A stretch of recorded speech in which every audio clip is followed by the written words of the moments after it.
Do we get the sex we want or the sex we deserve? A few years back, I was at a shopping mall in Barcelona and I saw this man and woman enjoying a nice, deep, long kiss. And it was almost like they were in some sort of trance. Like that's how heavily engaged they were with each other. And what was so endearing about it was that the two were in wheelchairs, but still just very much lost in the moment of being with each other and enjoying this kiss. And the reason why this moment left such an impression on me is that this couple's disability, which by the look of it appeared that they were both paraplegic, didn't get in the way of them enjoying that moment or get in the way of them enjoying life. This didn't give me the impression that these were two people that ever felt sorry for themselves based on their physical limitations.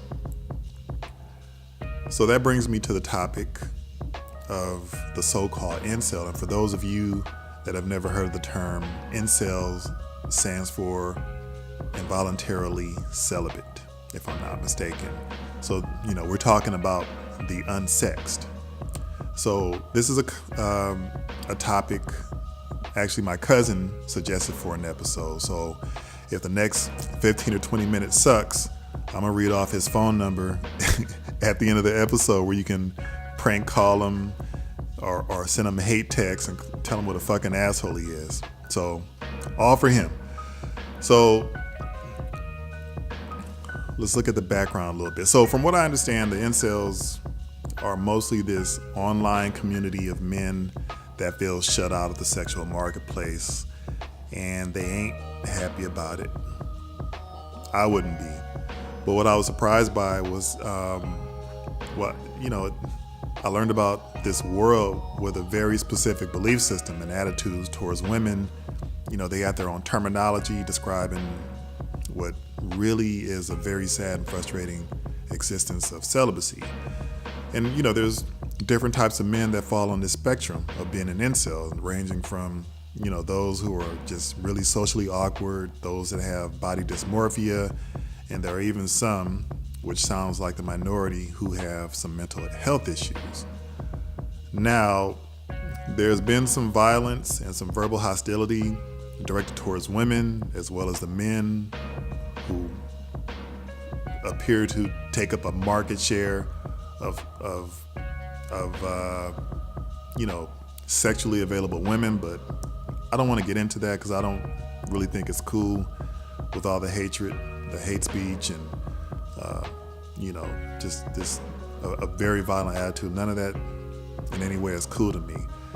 So what's the incels' misconnection on their situation in the sexual marketplace? So from what I understand, some feel that sex is owed to them, and I don't know if that means they feel like some sexual system of welfare is in order, or women should be more sympathetic and give them sex. I really didn't dive that deep into this subculture, but most of all, I think they feel that they're unjustly priced out of the sexual marketplace.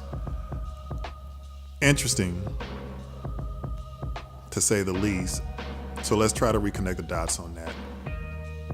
And I think the best place to start is to look, we're all born into circumstances unique to us, and it doesn't always work out to our benefit. Some of us in some ways have hit different degrees of the genetic lottery in terms of being born into wealth, being born into a great geography, having a great appearance. Some of us are born into unfortunate circumstances, like having pre-existing medical conditions or having, shitty parents, being in a war-torn country, what have you. I myself was born with genetics that fortunately make me a tall man. Now, I didn't fucking earn it. I lucked out. I had nothing to do with that. But along with that, I was born with, some physiological attributes that I need to be careful of due to my race. This isn't some kind of a punishment because I was a bad fetus or, like some third world dictator in a previous life. But in terms of the things that don't work for me or that kind of weigh me down. I can complain about them all I want, but it will not change my reality until I decide to act on it in a positive way. That's just how things are. We're born into the world as it is, not how we want it to be. And maybe outside of our environment being slightly fucked up and compromised, this is the best time to live, like right now. It's not 1980, it's not the year 2010, it's right fucking now. And if anybody thinks that's horseshit, there's a ton of data to support that, anywhere from medical advances to technology. There's too many things to name off. But it doesn't mean that we can't work to reasonably adapt to the way things are. So a reasonable starting point for the incel to implement some kind of a change is to accept dating for what it is. Many women like different types of men for lots of different reasons. You can't too much fight with biology. You can't too much fight with evolution. My personal feeling is that nature always wins. There are biological, evolutionary, and financial, and even sociological reasons to explain why women want what they want. Some women don't know what they want, even though they say they do. That's part of how things are. And conversely, there are reasons why men like different types of women. The shit doesn't really make a lot of sense. If it did, we would have figured it out. The game of romance is the fucking game. Plain and simple. So, what's the sexual marketplace like? Well, I've had my share of dating, so I can speak on this a bit. So we can look at mating or romance or dating, or we can look at it through the lens of car ownership, okay? So there are cars in the market valued at, let's say, price points of $10,000, $20,000, $30,000, etc. For the sake of this argument, the incels, from the looks of it, have anywhere from $1,000 to $5,000 of currency or in the bank for such a transaction or for such a purpose. Now, 10, 20, 30,000 versus 1 to 5,000. That's well below the figurative asking price for which a lot of women are willing to have a romantic relationship for. So when you come to a seller with a very specific price point, and if you come to that person or that merchant with not enough money, the market will in turn say, well, or the seller will say, well, thanks, but no thanks. And that's what they're saying to the incel. So then the incel then form or joins this online community that whines and pouts and shit talk, threaten women with violence, threaten some men,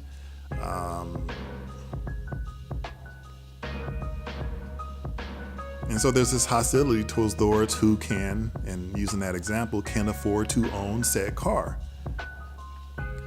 Now, while they're doing all this complaining, and while they're doing all this, just kind of swimming in self-pity, other consumers, by and large men, are making these romantic transactions. Some healthy, some not so healthy. But there are transactions being made every day. There's millions of transactions if we're looking at it through that lens. So then, then the question is, given all that, who's the asshole? Is it the people who have the social currency to make these car purchases? Is it the car sellers? The market is the market. Plain and simple. So the underlying problem is that the incel has to figure out how to at least get enough romantic currency to start making some fucking transactions. They got to figure out a way to start getting some buying power of how to be a stronger consumer. Because right now they're not competitive. And it doesn't sound like the incels are making any inroads to making this happen, which is why they have this this online community that just sounds very, very toxic. So the real problem, if you're an incel, or if you know somebody that's an incel, the problem is them. The problem is you, the incel.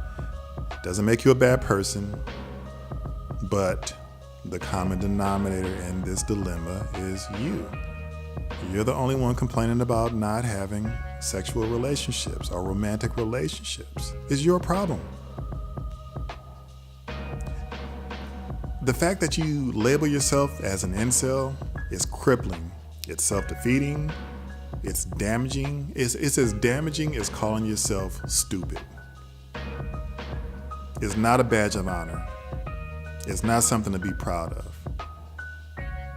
You have to ask yourself, what good comes of this, of one person calling themselves an incel? You have to be desirable to be desired. If you're an incel, what's being desirable? Being desirable is having a good personality, a solid appearance, maturity, being a decent human being, being responsible and accountable, among other things, however they may look. That looks different ways for different people.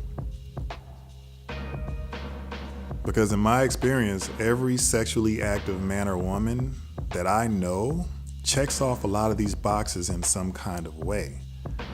So for the incel, the most empowering thing that an incel can do right now for himself is to stop fucking calling himself an incel. I don't understand why a person would continue to do that and belong to a group. Like, I get the camaraderie. I don't understand why a person would call themselves something with such negative connotations. They got to get out of these goddamn chat rooms where people just shit talk women and help each other to feel sorry for themselves. That is the diametrical opposite of being empowered. Nothing being said in these chat rooms looks attractive to women. I have never ever heard a woman say, "Oh my God, I got so wet and aroused when I heard that guy whine and complain about never getting sex." That shit doesn't happen. Second, the incel, and if this is you, you gotta take your mind, for right now, take your mind off of the act of getting sex. You're not there yet. You need to master some basic building blocks to courtship first, like being able to have a long, good, positive, or at least entertaining conversation. You gotta be able to read a woman's verbal cues and body language. You gotta know how to keep a conversation going and being a source of pleasure for people. Next, and this is not to be condescending, if you're an incel, you gotta have your hygiene on point. You know, your breath gotta be in check. Your balls got to be clean. You got to wash your ass. You have to have your hair in some kind of some kind of attractive style. You got to stay physically active. Eat as healthy as you can afford to. These are the activities of attractive men. Plain and simple. Last thing is, you got to start small. You can't jump from being inept at romancing a woman and move right to have sex unless you got money to buy or to pay a prostitute. That's sex 101. Start small. Try to have good, relaxed, micro interactions with females. Maybe you need to start mastering 1 minute or 5 minute increments until you're comfortable enough to spend a solid 2 hours with a woman where she's not feeling uncomfortable and freaked out and dying to get out of the same room with you, or having one of her homegirls make fake phone calls with an emergency so she has a reason to get out of a day with you. Women like men who are comfortable in their own skin and confident relative to who they are as a person. It doesn't matter if it's a confident punk rocker, it doesn't matter if it's a confident drug dealer. Women like confidence. Once a guy masters all of that, then he can explore physical intimacy, which is kind of like a different subject or episode in itself. But if not, you'll need to start budgeting for prostitutes. No joke. So I'm gonna wrap this up now, but look, if right now you're an overall 3 on a scale of 1 to 10 on the scale of attractiveness, the 3s are your target market. So that means you gotta go for women that are around a 3 and lower to have a fighting chance. Maybe if you're working on yourself in the next 6 months or a year, you can move up a couple of notches. Maybe in 2 years, you can move from a 3 to like a 6 or a 7. It just depends on who you are, what you got working, and sort of the tweaks you make. But you gotta work at it. In the animal kingdom, you eat what you can catch and kill. Never ever do you see a fucking jackal drag down a zebra or a water buffalo. That's you don't see a predator hunting an animal that's out of their league. So figuratively speaking, if you want to be able to hunt and kill bigger prey, you have to sharpen your skill set where you can take down bigger prey. So in the sense of women, if you want to start fucking with some 7s or 8s, then you got to up your game, but it may take time. I can say that till I'm blue in the face. So anyway, I'm gonna wrap it up there. So look, if you're an incel or you know send them my way, email or whatever. Email is info@themisconnected.com. If you want to spread the word to a friend on all the platforms where it's available, the show is on iTunes, Stitcher, Spotify, TuneIn, Google, YouTube, Twitter. The handle is misconnected letter P. That's misconnected P. Instagram, Misconnected Podcast. Patreon, Misconnected Podcast. Thanks for joining. Look, this is not about shitting on people. It's really about helping people figure shit out and not living in such a painful existence. So, yeah, no offense by it, but hey, we do what we can, right? All right, I'm wrapping it up. Take care. Thanks for joining. Good riddance.